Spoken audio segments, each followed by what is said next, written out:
Pandemics kill more people than war ever has. And if you think the bombing of Iran is bad, consider this. We lost 10,000 individuals in the two wars of Iraq and Afghanistan and in 9/11. And as tragic as that was, we lost over 1 million people from the COVID epidemic, which was mishandled by the first Trump administration.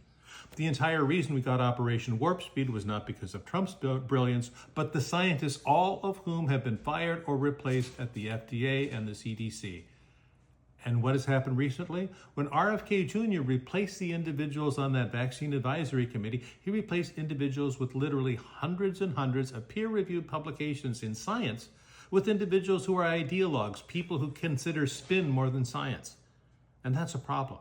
And now we have an attorney or a U.S. Surgeon General nominee who isn't board certified, person who actually isn't a surgeon, who isn't even licensed in medicine, and her whole thing is if you eat well, you don't have to worry about anything, and is skeptical as hell about vaccines. Let me just remind you, COVID hasn't left us. We have the new Nimbus variant coming up, and we have no idea whether we're going to be able to get a timely vaccine against it.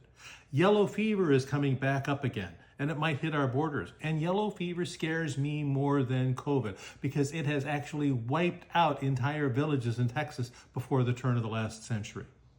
And bird flu, which was 1918 that killed 50 million people worldwide, far more than World War I ever did, as bad as World War I was, is just a mutation away from human to human transmission and being the next pandemic we're this close to.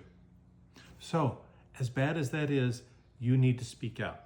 You need to speak out to your congressmen, you need to speak out to your senators, because we need to replace science with the nonsense that is going on now. We need to not have a Surgeon General who is as unqualified as that person is.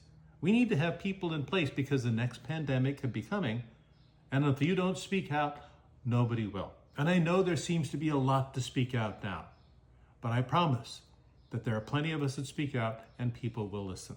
And remember, you need to vote, and you need to keep people on voting, and you need to keep writing, and you need to keep involved, because pandemics aren't pretty if you don't remember the last one.